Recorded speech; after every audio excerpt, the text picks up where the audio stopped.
everyone. This is Chapter 3 or Unit 3 of Agrib 6. Okay, so the title of this chapter is Attitudes and Job Satisfaction. So many organizations are very concerned with the attitudes of their employees. In this chapter, we are going to look at the attitudes.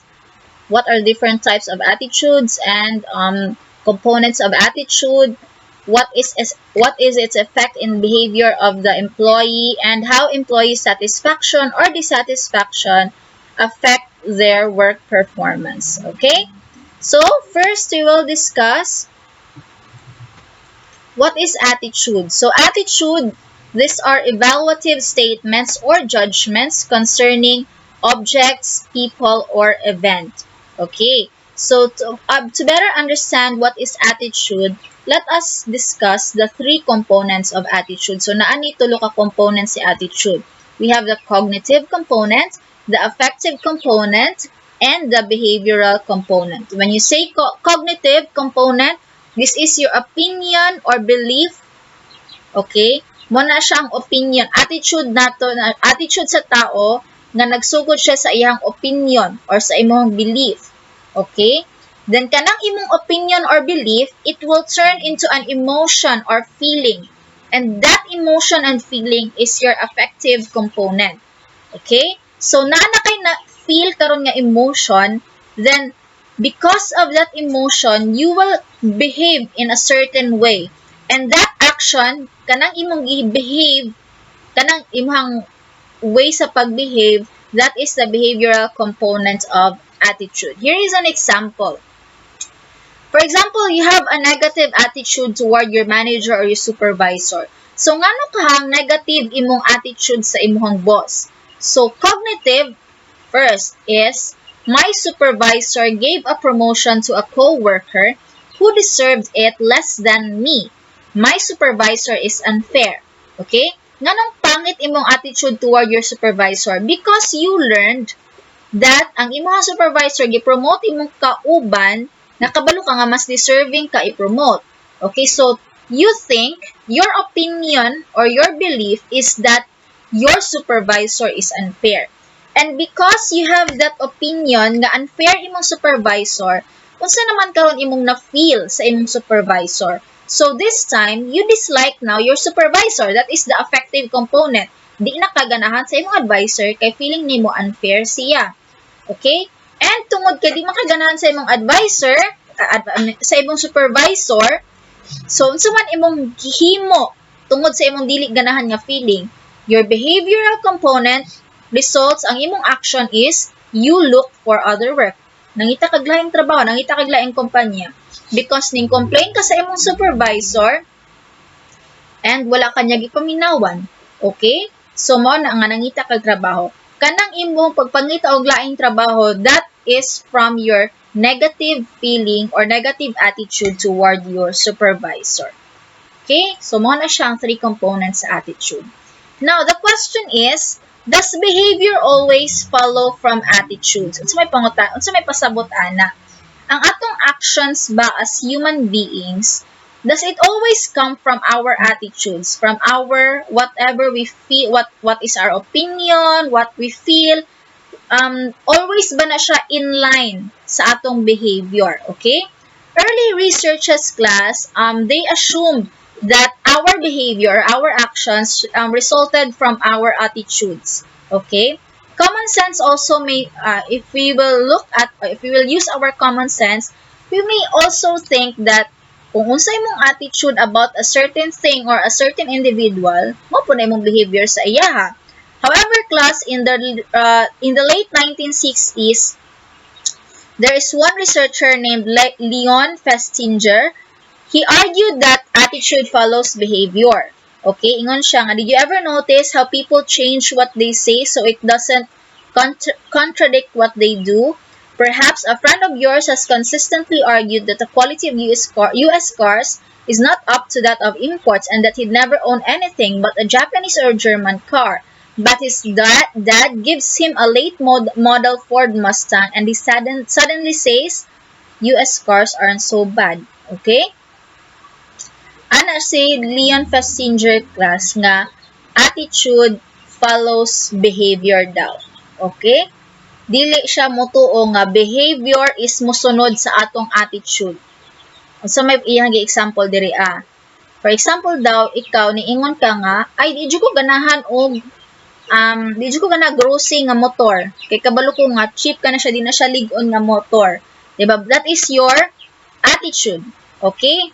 Now, kay dili man siya ganahan og grossing nga motor, so expected yun nga ingon siya nga dili jud ko mopalit og grossing nga motor. But after 1 month, giregaluan siya sa iyahang papa og grossing nga motor.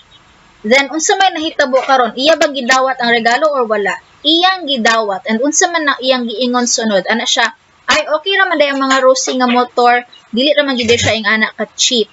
So from that example class, ang iyang attitude, di ba? Iyang attitude is negative siya towards sa Rusi. But what was his action? In the end, ding drive man di ay gyapon siya grossing nga motor. So meaning, si behavior, wala siya ning follow sa attitude, nga di siya ganahan og grossing nga motor. So sa may nahitabo, in the end, ning okay ra day siya sa grossing nga motor. Kaya nga naman, ang iyang action nga ning palit na iyang papa og grossing nga motor, ning adjust na lang iyang attitude. So mao na ang point ni Leon Festinger nga attitude follows behavior. So mauna ang imong action before ang imong attitude. Okay? Festinger proposed that cases of attitude following behavior illustrate the effect of cognitive dissonance. Unsa man ang cognitive dissonance? It is any incompatibility between two or more attitudes or between behavior and attitudes. Okay? If dili daw nagmatch ang imong attitude ug ang imong behavior, then that is now cognitive dissonance. Okay? Festinger argued that any form of inconsistency is uncomfortable and that individuals will therefore attempt to reduce it. They will seek a stable state which is a minimum of dissonance. Okay?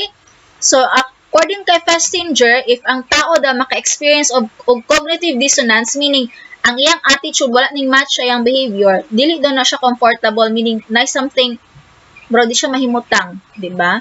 If ang iyang action mura ba wala niya napagawas iyang behavior sa iyang attitude. Okay? So, unsa man ang mahitabo class? For example, nata example diri aning cognitive dissonance. You know cheating on your income tax is wrong, but you fudge the numbers a bit every year and hope you're not audited. Okay, kana siya sa mga negosyante na but ikaw kamo na lang kanang sa makarelate mo. Kabalo mo nga ang pag-cheat, mali gyud na siya. Okay? Dapat unta, ang imong attitude towards cheating is negative. But, mangupya ka gihapon. Okay nga na mangupya man ka, kay dili nimo gusto nga mabagsak. Or, sometimes maingon ka sa imuhang friend nga, ayon na siya i-friend. Kay dili ko ganahan sa iya. But in the end, ikaw ang nakig-friend or say na uyab pa jud nimo. So mo na siya ang cognitive dissonance. Ang imong attitude wala nag-match sa imong behavior. Okay? Festinger proposed class that the desire to reduce dissonance depend on certain moderating factors. And so maning moderating factors, it includes the importance of the elements creating it and the degree of influence we believe we have over them. Okay? So, individuals will be more motivated to reduce dissonance when the attitudes or behavior are important or when they believe that the dissonance is due to something they can control. Okay? Then the third moderating factor is rewards of the dissonance. High rewards accompanying high dissonance tend to reduce the tension inherent in the dissonance. Okay, so ingon diri class nga naday way para ma-reduce ang cognitive dissonance. Number 1 is you have to know the importance of the elements creating the dissonance. So may mga reason nga naay cognitive dissonance. Naa ba kay ma-influence adto nga mga factors or mga reasons para dili kaayo taas ang difference sa imong attitude ug behavior?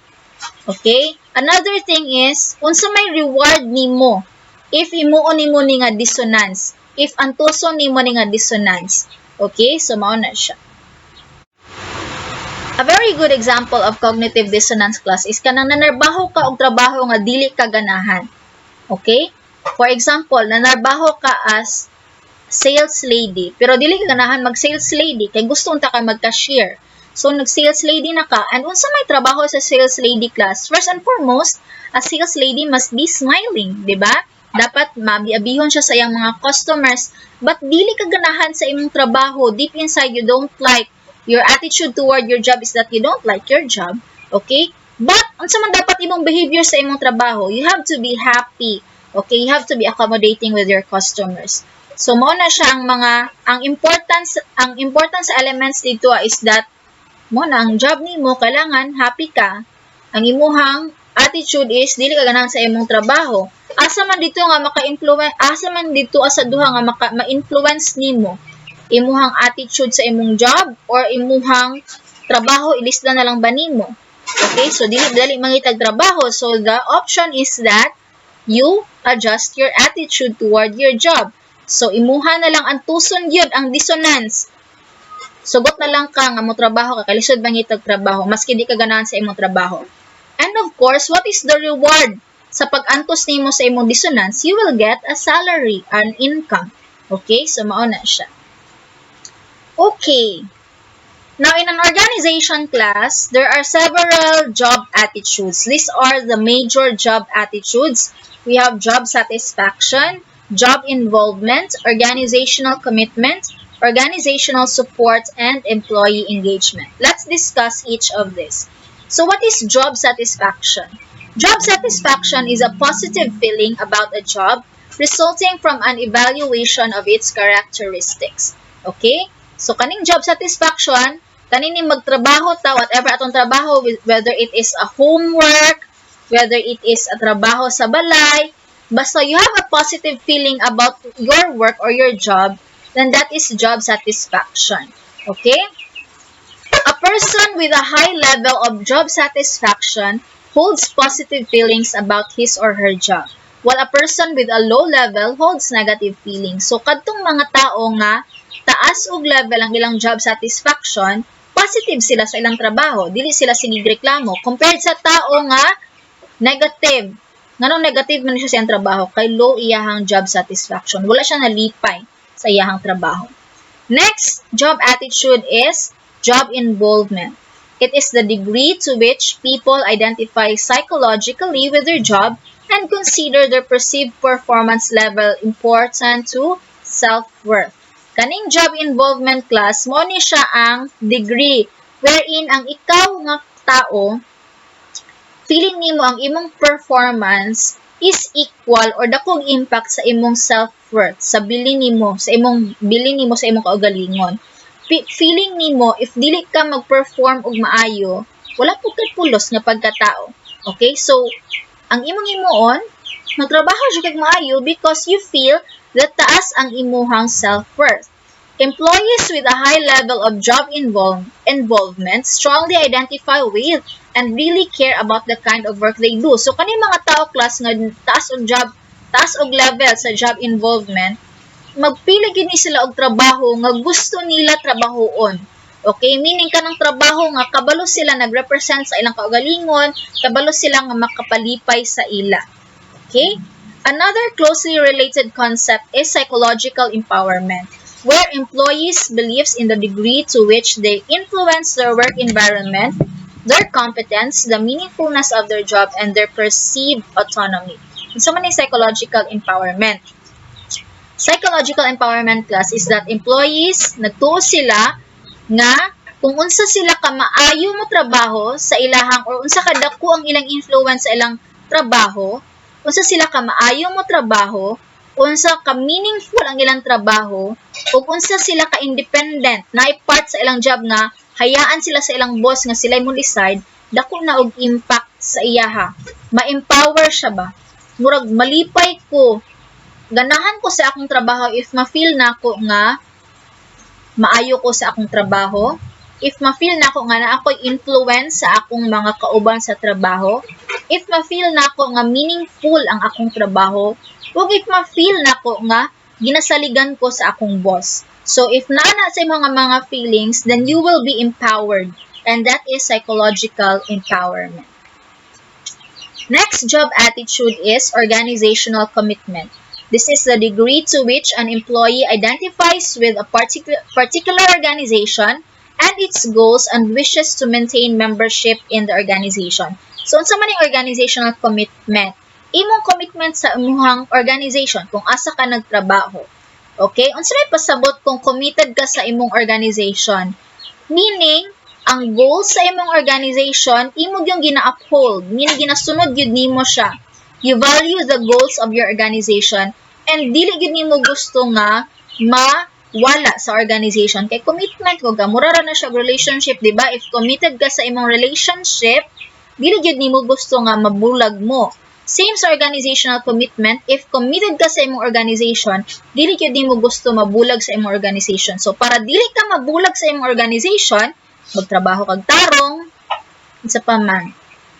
Tanan ang mga kalihukan, apilan nimo, okay? So, mo na siya ang organizational commitment. Unsay goal sa organization, tabangan nimo nga ma-achieve, okay? So, interestingly, class, research indicates that employees who feel their employers fail to keep promises to them feel less committed, and these reductions in commitment in turn leads to lower level of creative performance. So, according to research class, if si employee daw naka-feel nga si employer na ay gi-promise o nya wala natupad ni employer ang promise, malesen daw or makuhaan ang commitment ni employee. And kung makuhaan ni iyahang commitment, magamay pud ang iyahang performance. Okay? So, even if employees are not currently happy with their work, they are willing to make sacrifices for the organization if they are committed enough. So, sometimes, maskin dili happy si employee, basta kay committed gyud siya sa organization, magtrabaho gyapon siya. Giling gyapon siya mag-sacrifice para sa organization because that is organizational commitment. Okay? Next job attitude is perceived organizational support. So, what is perceived organizational support?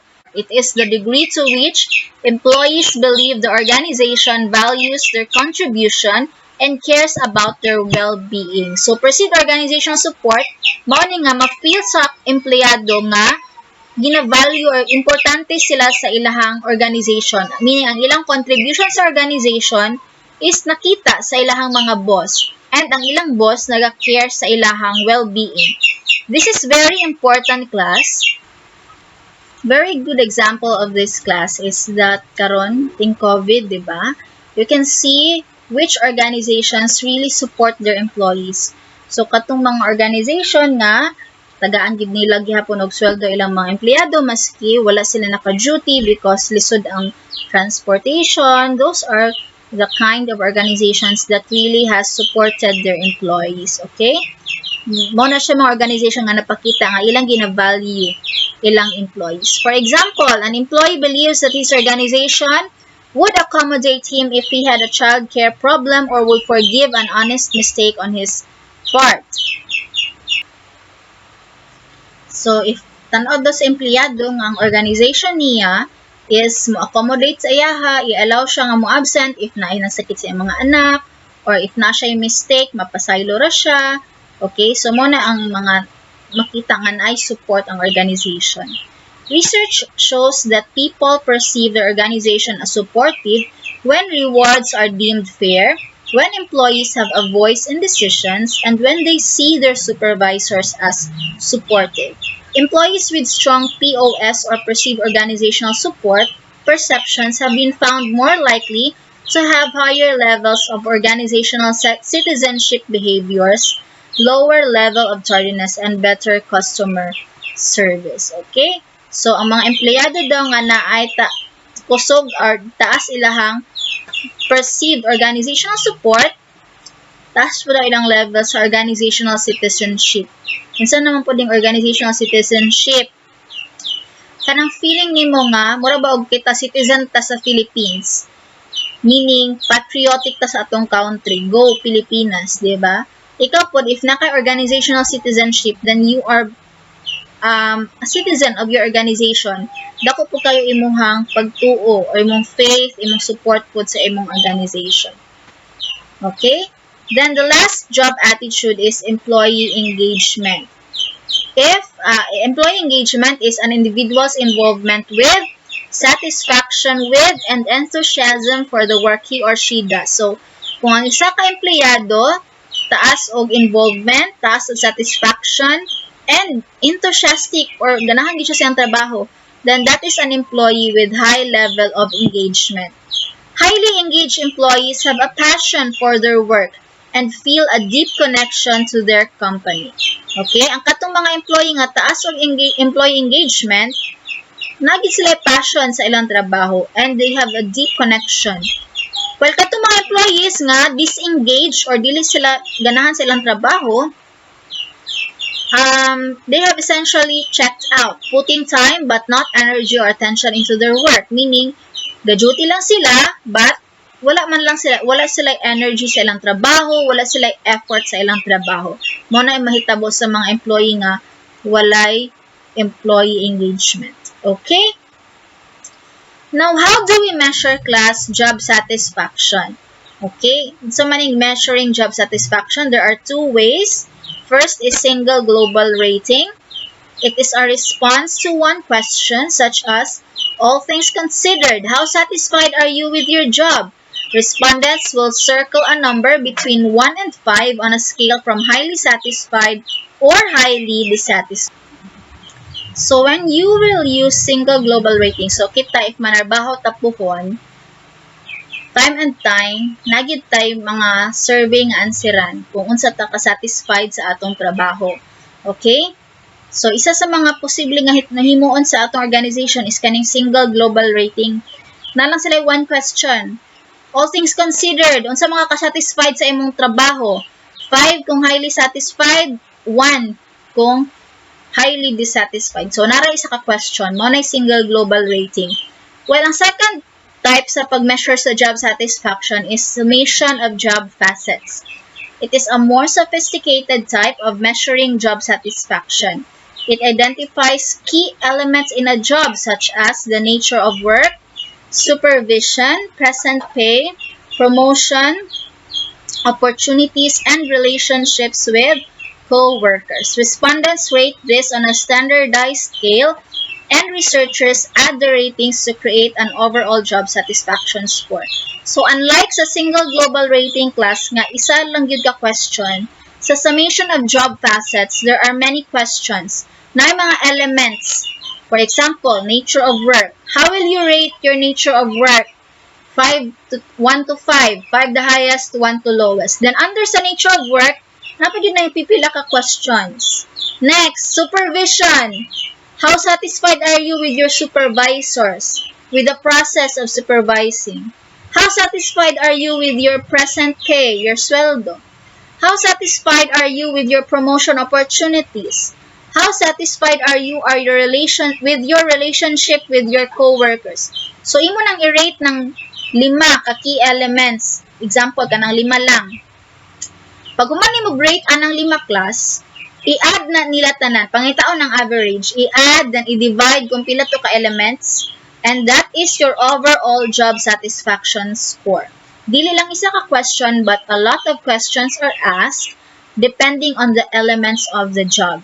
That is summation of job facets. Usually, class, ang gamit na gyud karon is kaning second, kaning summation of job facets. Okay. So, what are the main causes of job satisfaction? According to this survey by L. Saad on the job stress is U.S. workers' biggest complaint. Ang pinaka-reason daw nga nung dili satisfied ang trabahante sa US is because of the stress of the job itself. Next reason is ang sweldo. Next reason is ang promotion. Ang opportunity nga ma-promote. Next reason is work. So, ang dili kayo dako nga rason is dissatisfied sila is their co-workers. Okay? So, mao na siya according sa US-based noon ni siya class, but most probably tinuod po na siya diri sa Philippines. Here are the average job satisfaction level by facets. Di ba yung taga-ina nga, katong summation of job facets mo to ang pinaka-best. So, mo ni siya. Work itself, unsa sila ka-satisfied. Sa pay, unsa ka-satisfied. Sa promotion, unsa sila ka-satisfied. Supervision, ug sa coworkers. So, tanawon nimo, taas sila og satisfaction sa work mismo. But mubo lang sila satisfaction sa promotion. Meaning, basig, pabor-pabor ang promotion sa kumpanya, maunang, dili kay sila satisfied sa process sa promotion sa organization. But overall, they are almost 80% satisfied with their job. So, how satisfied are people in their job? Although job satisfaction appears relevant across cultures, that does not mean that there are no cultural differences in job satisfaction. Evidence suggests that employees in Western cultures have higher level of job satisfaction than those in Eastern cultures. So, according to research class, ang atong job satisfaction nagdepend po siya sa atong culture. So, sa West daw, sa US, sa Europe, mas taas daw ilang level sa job satisfaction compared diri sa East, sa Asia, no? Mo na siya ang according sa research. Here is a survey class showing the average level of job satisfaction by country. So, tanawon nimo ang naa diri nga side, naa diri lagi. Naa diri nga side, kasagaran is taga West gyud, Denmark, Switzerland, USA, taas gyud sila level of job satisfaction. Ang napod diri nga side, kasagaran naa gyud sa East, Japan. No? Kaning Japan, this is from Asia. Ngano ka class? Ngano kahang mas taas ang job satisfaction sa West kaysa sa East? Because sa West class, dili taas ang ilang power distance. Unsa man ang power distance? Kana bitang ilang boss, dili gyud nga nakataas sila og gap sa ilang boss. Di ba sa US sa movies makita nato di man gani nila i-sir ilahang boss, they just call them by name, di ba? Pero diri sa Philippines, diri sa East, kuan kay ta, grabe kay ta kataas og gap sa atong boss. Mura na gyud nato sila hari or reyna nga yes sir, yes ma'am, ingana gyud ta kaayo. But sa West, ilang boss pwede nila na ma-argue. Pwede nila kutay na sila idea, di sila mahadlok because they think nga level lang nila ilang boss.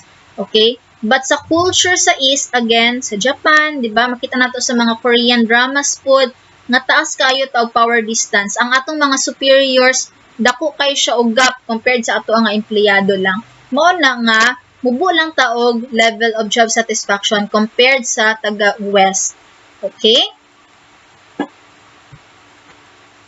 So, what is the impact of satisfied and dissatisfied employees on the workplace? So, what happens when employees like their jobs and when they dislike their jobs? So, one theoretical model class, the exit, voice, loyalty, neglect framework is helpful in understanding the consequences of dissatisfaction. So, unsa day may tabo if we are satisfied or dissatisfied sa atong trabaho or sa atong organization? Here is one theoretical model. This is shown in Exhibit 3-5. Ang tawag ani is exit, voice, loyalty, neglect framework. Okay? Divide siya into two dimensions, the constructive or destructive and the active and passive. So, if you see class, diba, constructive meaning makaayo siya para sa empleyado, destructive is makadaot siya sa empleyado. Active meaning naagyo himuon nga action ang empleyado kung dissatisfied siya. Passive is walay action himuon ang empleyado. Okay, so unsa may upat ka responses if dissatisfied ta? First is exit. Okay, unsa man ang exit? The exit response directs behavior toward leaving the organization, looking for a new position as well as resigning. Okay? So, kung exit ang imong, kung dissatisfied ka, one response, one possible response nimo is exit. Muhawa ka sa imuhang organization. This is destructive to you, kay kung exit ka, wala na kay sweldo. And this is an active response, kay naman yung kay action gihimo, which is muhawa ka. Okay? So, kung dissatisfied ka, muhawa ka. Another response if dissatisfied ka is you voice out. The voice response includes actively and constructively attempting to improve conditions, including suggesting improvements, discussing problems with superiors, and undertaking some forms of union activity. So when you are dissatisfied, another response, kung dili ka gusto mohawa sa organization, is that you can voice out your dissatisfaction. It is a constructive response. Nganong constructive man? Makatabang siya sa imo. If i-voice out nimo imong opinion, imong dissatisfaction, posible siya nga mahimong basis sa company para mag-improve. It is an active response because you are doing an action. You are voicing out your dissatisfaction. So, unsa may way sa pag-voice out? You could suggest your improvements. You talk to your supervisor. You talk to your superiors about your problems. Or another option is mag-union activity, rallies, okay? Not all rallies are negative class. If that is a union activity, then that is legal. The next response to dissatisfaction is loyalty.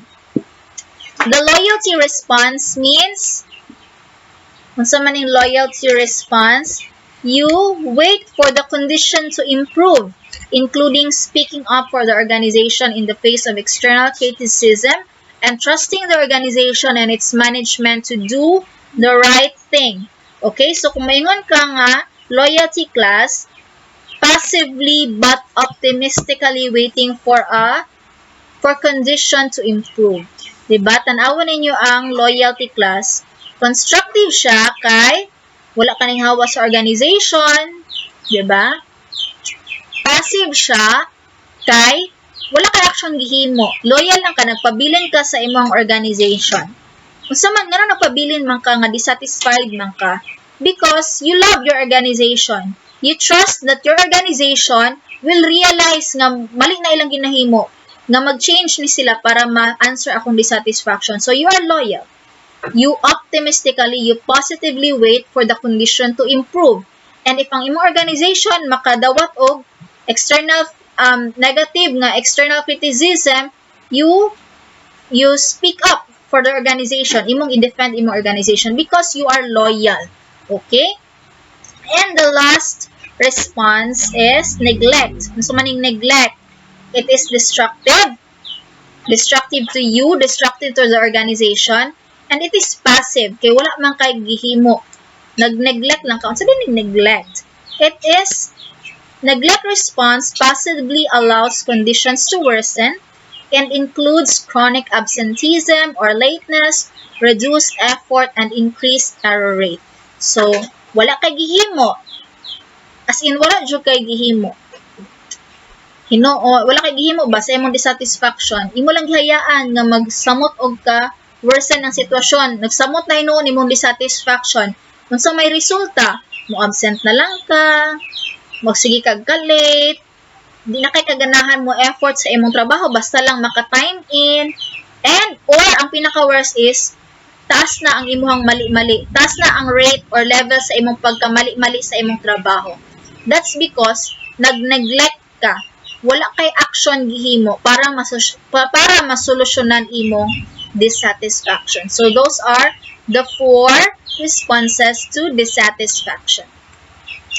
Okay, so next is more specific outcomes of job satisfaction and dissatisfaction. So napagi mas specific nga result if we are satisfied or dissatisfied with our job. Number 1, job satisfaction and job performance. So several studies have concluded happy workers are more likely to be productive workers. So if you are a happy employee, most probably, productive po ka sa imong trabaho, di ba? If happy ka sa imong ginabuhat, daghan ka o mabuhat. Next, job citizenship and job satisfaction and organizational citizenship behavior. Satisfied employees would seem more likely to talk positively about the organization, help others, and go beyond the normal expectations in their job, perhaps because they want to reciprocate their positive experiences. So, if ang empleyado daw satisfied, so, kung muadto siya sa gawas sa organization, he or she would talk happily. Kanang positive yang tanang maingon about sa organization, ba di niya dautan. Okay? And sometimes, ang iyang performance pag yun would go beyond the normal expectation, meaning, mo-perform yun siya og maayo sa iyang trabaho with extra effort. Perhaps because they want to reciprocate, meaning gusto sila mubalo sa positive nga na-experience nila sa ilang organization. So, mao na result if satisfied imong empleyado. Job satisfaction and customer satisfaction. Unsa may effect ni job satisfaction sa customer satisfaction?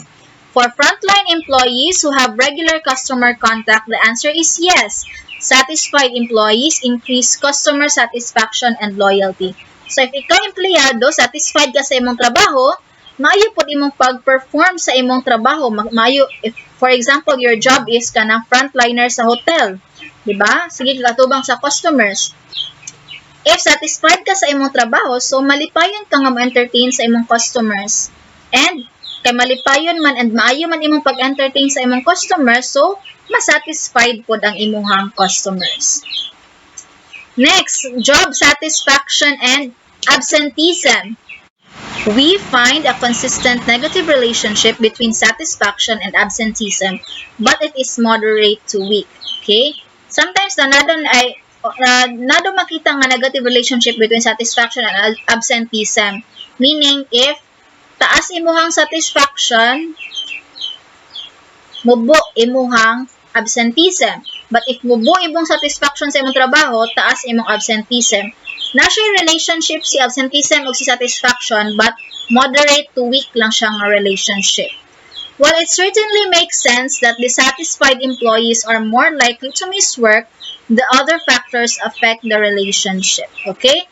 So, although naay connection si job satisfaction o si absenteeism, mas daghan pa ang other factors nga makaresult nga ang employee magsigig absent, dili lang job satisfaction. Next, job satisfaction and turnover. Unsa man ning turnover? Kana bang paghawa sa empleyado, then muhar na pud kag bag-o, then muhawa na pud si empleyado, muhar na pud kag bag-o. That is turnover. Employer turnover. The relationship between job satisfaction and turnover is, let me see, stronger than between satisfaction and absenteeism. So, kung gaina, dili kayo kusog ang relationship ni job satisfaction ug absenteeism, si job satisfaction and turnover is dako og relationship or taas siya or strong iyang relationship. The satisfaction-turnover relationship also is affected by alternative job prospects. Okay?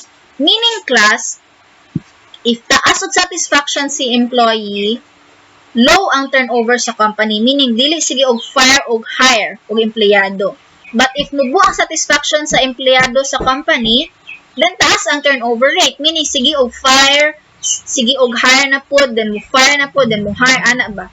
Okay? Now, kanang siya nga relationship class, affected na siya sa alternative job prospect. Unsa man na, kana ang empleyado, maski pa og mubo iyang satisfaction, dili dayon na siya pasabot nga mo resign siya. Nganong man, ang pangutana ba, na ba siya alternative job, na ba siya prospect nga balhinan niya trabaho? So, if wala, kato si employee nga dissatisfied, dili to siya basta-basta nga muhawa sa organization. If an employee is presented with unsolicited job offer, job dissatisfaction is less predictive of turnover because the employee is more likely leaving in response to pull than push.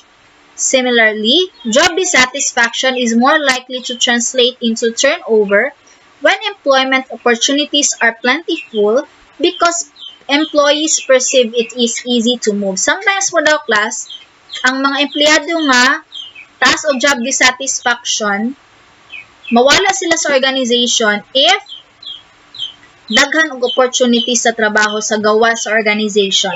And feeling nila, mas dali mo balhin, mas lami ilang life kung mobalhin sila sa organization, mas masatisfied sila dito kaysa sa mo stay sila sa ilang current company. Finally, when employees have high human capital, so man ang high human capital, taas ilang education, taas ilang skills and ability, then job dissatisfaction is more likely to translate into turnover because they have or perceive many available alternatives. So, katong mga empleyado nga considered as high human capital, taas ilang education, mga summa cum laude, mga doctors, doctorate degree holder, maayo sila og performance, ilang ability, ilang mga kurso is panagsaon lang, dali na doon na sila ma-dissatisfied sa ilang trabaho class. And kung ma-dissatisfied na sila, dali na po na sila mobalhin kay kinahanglanon, ginapangita na sila nga mga tao. Mao na sila ang high human capital. Next is the relationship of job satisfaction and workplace deviance. Unsa man ang workplace deviance or deviance? Unsa man ang workplace deviance? Kanang maghimo ka og negative actions sa imong organization. If employees don't like their work environment, they'll respond somehow, though it is not always easy to forecast exactly how. One worker might quit, another might use work time to surf the internet or take work supplies home for personal use. In short, workers who don't like their jobs get even in a various way. So kung ikaw daw, dili ka satisfied sa imong trabaho, sometimes you commit workplace deviance. O sa maning workplace deviance, mga actions nga makadaot sa organization. Number 1, you may quit, kanang muhawa ka. Baka daot na siya sa organization, kay mo, hire na pod sila, mo training na pod sila, gasto na pod na. Or, dili ka muhawa sa imong organization, pero ning duty ka, pero wala ka nagtrabaho, nagsigira kag internet, nagsigira kag Facebook, okay, mo na siya another workplace deviance. Another is, ning duty ka, unya nanguha kag supplies, nagdala kag bond paper sa inyong balay, gagamiton sa imong mga anak. That is stealing class, and that is workplace deviance.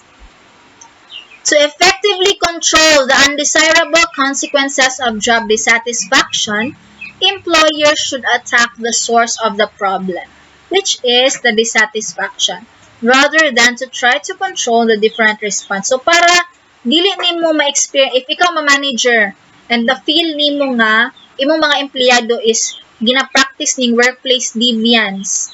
So, ang pinaka-the best nimo himuon is to solve the source of the problem. And the source nga nung nag-behave sila ingana is because dissatisfied sila. So, unsa man to'y reasons nga dissatisfied sila, mao to imong solusyonan. Okay. Now, class, talking about job satisfaction, sometimes mga managers, often they don't get it. So, may pasabot ana. There is a study class or research of 262 large employers. 86% of senior managers believe that their organization treated its employees well, but only 55% of employees agreed.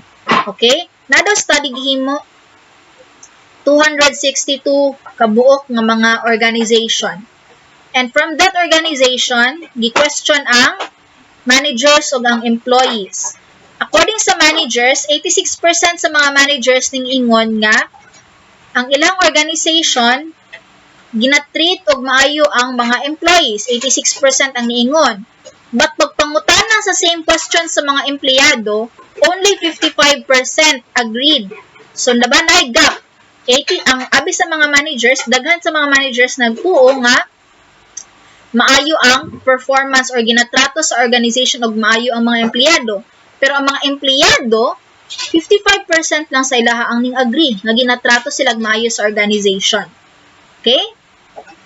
So, another study found that 55% of managers thought that morale was good in the organization compared to only 38% of employees. So, may isa na pud ka study class nag-ingon 55% sa managers nagtuo sila nga ang morale sa ilang organization is nindot.